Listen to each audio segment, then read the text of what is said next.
Maidin Waihig of the League and all your listeners as well. And a Good very morning. happy Christmas, and you're looking resplendent in your, it seems, festive iron jumper. I'm not sure if it's only because it's the time of the year, but I'm getting the Christmas vibes off you.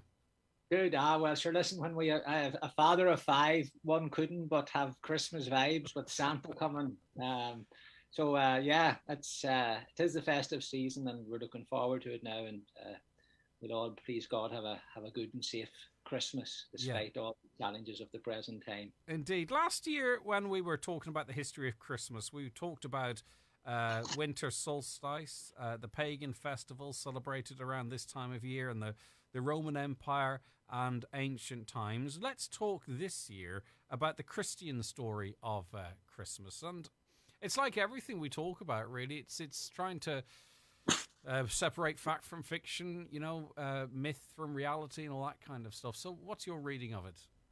Well, look, Christmas as everybody has a different maybe understanding of Christmas, and everybody loves Christmas. And people have over the years, artists, poets, musicians, they've added bits of stories into it. Some of it's myth, some of it's simply untrue, some of it's ignorance, and it's been embellished and added to over the years. So, how do you separate the fact from the fiction? And then to understand what actually the Christian narratives in Scripture, what does it actually tell us? Yeah, well, Um, we'll talk about the birth of Jesus. And I just wonder, at the moment, it feels to me that that's not as much what Christmas is about. Yes, it is for some, but it seems we've moved to this commercial thing. I think if you asked, 25, 10-year-olds, they might think Santa was born at Christmas and not Jesus.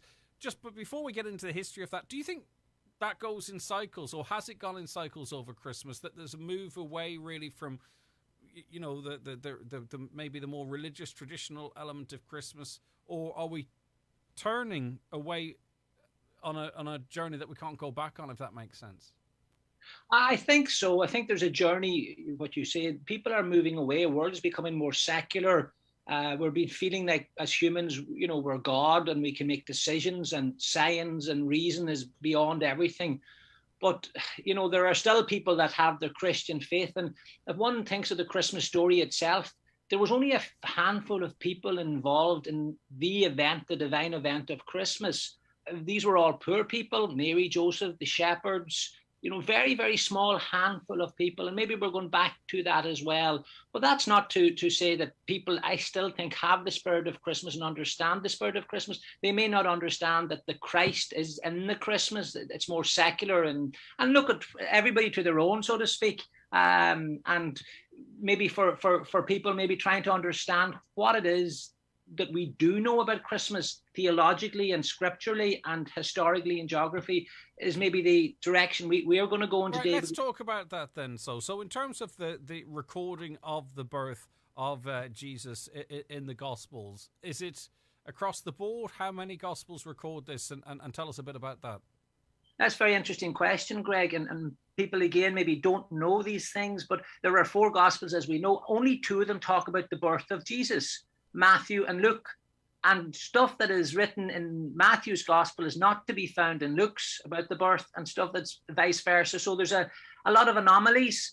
And maybe the beginning point is the genealogy. Matthew, for example, is writing a gospel. He's a Jew, and he wants to be seen as presenting Jesus as the fulfillment, as the Messiah, as the person that will suffer, die, and bring redemption. So everything he writes from a Jewish point of view, and he gives a genealogy of Jesus, going back to Abraham and David, because he wants to show the royal lineage that is very, very important for the Jews. And he gives 6 14s. Now, numbers are very, very important for the Jews. 7 is the perfect number. So then the next number 7 after the 6 14s is the fulfillment, which he would like to present as Jesus. As for Luke, doesn't give the genealogy of Jesus at his birth. He gives it later on when he's baptized as a grown man. And he gives 76 names. And of the 76 names, Luke and Matthew give, most of them, there's only 3 in common. So there's a lot of anomalies there that don't add up. And again, for Luke, it's the 77th person in the genealogy from Abraham is Jesus. So 7 by 1177, again, the perfect number for the Jews. So the genealogy is very, very interesting. And Matthew, at the very end of his genealogy, says Jacob, that's father of Joseph, who was betrothed to Mary. So he doesn't say that Joseph was the father of Jesus, but that he was betrothed to Mary. And that was important because it put the whole biblical prophecies in the Old Testament that the child would be born in Bethlehem, the city of David. So Jesus, both through the mother's bloodline and through Joseph's bloodline, was of David's genealogy. The Jews, all Jews know which tribe they belong to. There's 12 tribes of Israel: Reuben, Levi, David, so on and so forth. So it was just to make important that Jesus was of the royal blood of David, and it was prophesied that the Messiah that they were expecting would come from the city of David, which is Bethlehem. So what was the relationship then between Mary and Joseph, as much as we can determine? Well, again, there's a lot of unsures here. Some would believe that Joseph actually was married before. Was he a widow at this stage? Did he have other children? It's believed that he had, and that Jesus had half brothers. That's, some theologians will say that, some disagree. Mary, again, what age was Mary? What age was Joseph? We believe that Mary was about 15 when the Annunciation happened, when the angel appeared to her, a very, very young girl. Joseph would often come across as being a much older man, but what we do believe is they were related, possibly first cousin or second cousin, and that Joseph was betrothed to her. And that was, for the Jews, equivalent, really. It was a serious judicial agreement. It was almost equivalent to marriage, whereby when you were betrothed, you lived with your parents for one more year, and after that year, then you went to live with your husband. That was the Jewish custom of the time. And Our Lady being 15, it sounds very young today, but in the culture that people lived in at that time, people didn't live beyond 40. So childbearing happened at a very young age, particularly for young girls. They got married and betrothed at a very young age, and clearly this was the custom of the time, and that's what happened to Mary. Yeah. And in terms of the story that we know, right? I mean, how much of that is based on any of the writings in the Gospels? The donkey and the manger, and the stuff that is represented. Say, well, we know all about that, but how much of that has changed over the years, and I suppose more recently, or is that, have we been following that story for a long time?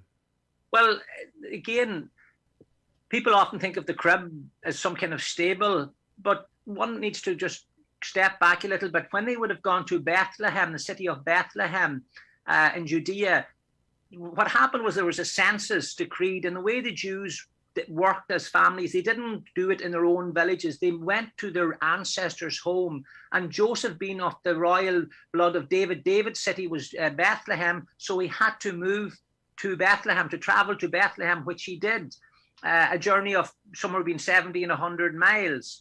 And so when he arrived there, all the people belonging to the tribe of David. So could you imagine in the morning all the O'Donnells arriving into Donegal town, or all the Murphys arriving into Galway or wherever? The place would be mobbed. So here's a woman, pregnant, almost ready to give birth, poor, herself and Joseph, and there's no space for them. And it's not that they were maybe rejected, but the fact was she was about to give birth. Would she wanted to have gone into a crowded house to give birth? So it would appear that she was offered a stable. And in Bethlehem, even to this day, the hills around it are honeycombed with caves, small caves that were used for the animals. And it is believed that in a place like that, where Mary gave birth, where she would have had quiet and peace. Okay, we're going through the history of Christmas with historian Joe Kelly. Joe, talk to me then about the role of the wise men and also the shepherds. They're also very much associated with the story and the crib and what have you. What do we know about that? Well, what we do know is that there was a census called by Caesar. Some would argue that it actually wasn't the reason that Joseph and Mary traveled to Bethlehem, but they did travel to Bethlehem, and they were in Bethlehem. Both Gospels let us know that that's where he was born. And then the question is, how did they travel there? They would have traveled by donkey, and they could have gone the direct route, which would have been over hills, the Jezreel Valley, which would have taken them about 70 miles and would have been, as the crow flies, would have been hard. Or they could have gone down by the Jordan Valley along the river, which would have been flat and would have been maybe 100 miles. So it would have been easier for Mary. And so therefore, we believe that they arrived into Bethlehem, the longer route, and it probably took them upwards of a week traveling. And so when they arrived there, as we said already, the place would have been mobbed with people that were there to register themselves. And then they're taken to a stable. So now they're out, so to speak, on the hillside. And obviously shepherds are there. Shepherds are seen as the lowest class of society because they don't own land and they're tending to sheep. So shepherds have a terribly important part to play in the whole story, and we'll explain that in a minute. But she gives birth to her child. And then again, angels turn up a terrible lot in the Christmas narratives, more so than anywhere else in Scripture. Very, very important. And one of the words they use all the time, be not afraid, none to Mary, or don't be troubled. Every time they appear, to be it to Our Lady, to Zachariah, or to the shepherds. So they appear to the shepherds, and the shepherds were confused. Now, these were poor, uneducated people. They were told that there was a child born, it was the Messiah, and they would find a child in a manger in Bethlehem, wrapped in swaddling clothes. And so they set off. There was a sense of urgency. Anytime the angels appear, the people that meet the angel or encounter the angel, there's a sense of urgency after what they did. Let us go quickly to see if this is true. And they rushed off to the stable and found Joseph, Mary, and the child there. So the shepherds were very, very important. And what's lovely about the whole thing is, and this is maybe goes back to your question about, are we moving away from the Christian Christmas? And maybe we are, but the point is that God didn't reveal himself to the intellectuals or the scientists or the smart or the royal people. He revealed himself. The divine event of the child being born was done among very poor people and a very small number of people. It was a very quiet thing. And to think that supposedly the king was born in a stable, like the carpet was straw, his cot was a trough out of which animals ate. It's the grandeur of the simplicity of that. Is a kind of ironic to say that, but it was such grandeur given to him in a very, very simple way. And so the shepherds understood this, and they went away, obviously, and spread the word then. So we have that. And then later on, we find the three wise men supposedly arrived, but there is no evidence that there were actually three wise men at all. That came at a later time. We do know that they were astronomers, that they did study the stars, that they were of a priestly class, and they'd come from Persia, from the east. And they went to see Herod to tell him ask him, where's this king that's to be born? And Herod was obviously very, very aware of his own royalty and didn't want any threat. And he said, look, if you find the child, like, come back and tell me so I can pay him homage. But obviously he wanted him killed. He didn't want to have anybody usurping his power. So the wise men head off and they eventually find the child. They're following some star. Again, it's very symbolic because these aren't Christian or Judean. And sorry, why would they, because you've talked of the geography of it, and this might sound like a really simplistic question, why follow a star? Why not just head to Bethlehem? Well, they didn't. Because obviously Mary and Joseph were able to navigate there. Yeah, well, they didn't know where the child was to be born. They're obviously kind of a magician. They were magicians or astronomers, or they kind of understood that there was something divine to happen. They were trying to read the stars. They didn't probably have all the information. And did they come bearing gifts? And what's the significance of them? Oh God, you're very good. Well, first of all, to make it correct, we don't know how many wise men there were. There is nowhere in the Bible it says three wise men. That came later. Venerable Bede said that there were actually three of them and give them a name: Melchior, Caspar, and Balthazar.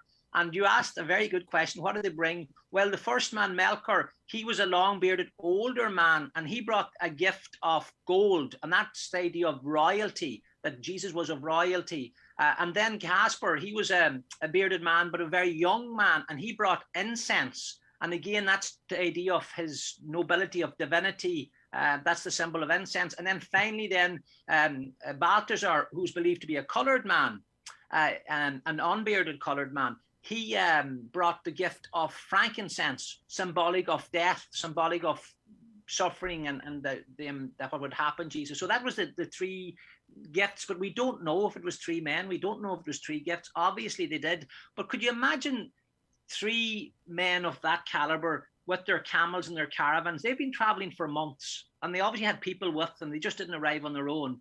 And arriving into a stable, they probably couldn't communicate to this 16-year-old girl. They didn't have the language, who was just after giving birth. You could imagine what was going on. It must have been an amazingly interesting interaction. They couldn't communicate, but that they were here to reverence a child. And you can imagine what Mary was thinking at 16. What's going on here? Yeah, you've mentioned the census a couple of times, and it's a bit of a by-the-by question. What was its function? Like, why were there so many O'Donnells and Murphys in Bethlehem at that time? Well, very good. I'm kind of conflating your metaphors, but you know what I mean. I understand. Well, they're better than the Hugheses, maybe, or the Kellys. The interesting thing about it is that, you know, we do census now every 5 years, and it's very technical. But when Caesar was in command of Rome, he was known as the bookkeeper of Rome, and his empire was massive. It ran from England into and Germany down into Northern Africa and round into Syria and modern day Israel.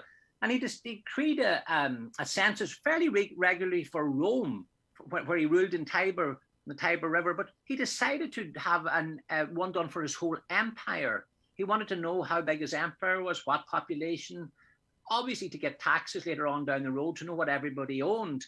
And he sent out 20 commissioners, 20 people to go and do this census for him into the various outposts of the Roman Empire. And it took 25 years to do this.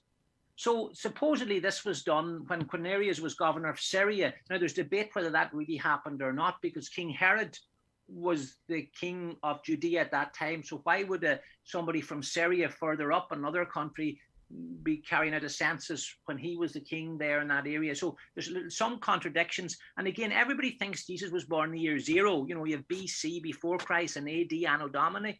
Jesus was probably, according to the theologians, and Pope Benedict has a great bit of research done on this, somewhere between 6 and 7 BC, Jesus was born. So the figures are wrong. See, when Christmas wasn't celebrated initially, the Christian Christmas, until 325, because the Christians were persecuted in Rome, so they weren't allowed to practice their faith. And then after 325, they began to celebrate Christmas when Constantine allowed the Christians to practice. I know we touched on this last year, but December 25th, that is a nominal date, is it? I mean, you know, in 325, do we know when Christmas was being celebrated? It's not actually on the day of the birth of Christ, is it? Or perhaps it is. My recollection is you says it wasn't. Yeah, you're very correct in that. Look, the winter solstice, the Sol Invictus, the Solus is the Irish word for light. Sol is sun in Latin. So the invincible sun, Vincent, to conquer the invincible sun, was a pagan festival around the 20th of December, ties in with winter solstice, as you say at the beginning of the program. And so when Christians then were allowed to celebrate Christmas, they had to go, this monk Dionysius had to figure out when it was, and he went with the 25th of December. The reality is that it could have been any day in the year, but it just that it tied in with that. Some believe it was March, April, even as late as June. We don't actually know the date of Jesus' birth. And so it was just that it was timely for the Christians to say Natalis Sol Invictus, the birth of the invincible son, i.e. that Jesus was the invincible, S-U-N, invincible son. So it was Christianized. And then over time, then it was then the Christ Mass, the celebration of the Christ Mass. So look, you're asking a very, very good question. And again, when was he actually born? I'm unsure, and I don't think anybody can answer that question. We were talking about. I think this used to be done at Mass, the blessing of the cars, did it, or did we used to do it outside? But a caller says we should bring back the tradition of blessing of cars travelling a week before Christmas. Just a pity these things die out. We need it. I think that I have a recollection when I was younger of cars being blessed at a Sunday Mass. Maybe, I don't know. Does that ring a bell with you, no? No, it actually doesn't. Right, maybe someone out there can help. 0866 We're still using We're still using the carts and horses. We are not as advanced as... Well, the donkey has a cross on its back, which has healing properties. It represents the donkey carrying Mary to Bethlehem, says a caller. And lastly but not least, morning, Greg. Can you wish Dr. Joe Kelly and his family a very happy Christmas from the Macquaries in Carragard? Oh, thank you. All right. Thank you very, very Listen, much. have a great one. It's always the case that it feels like we're only scratching the surface, but we will reconvene again into the future and unravel some more stuff. Well, listen, happy Christmas to yourself, to Caroline and the team there in Highland Radio. Agus the luck and maybe one of the messages we were talking about today, the angels, none to Mary, not afraid, despite what challenges we have, and no doubt Christmas will be difficult for people in many different ways. People that have a sense of loss and maybe an empty place at the table this Christmas. That we're all in this together, and we all have a Christmas spirit. And please God, that we all have a peaceful and happy and safe Christmas. Agreed. Take care of yourself. Thank you very much indeed, Dr.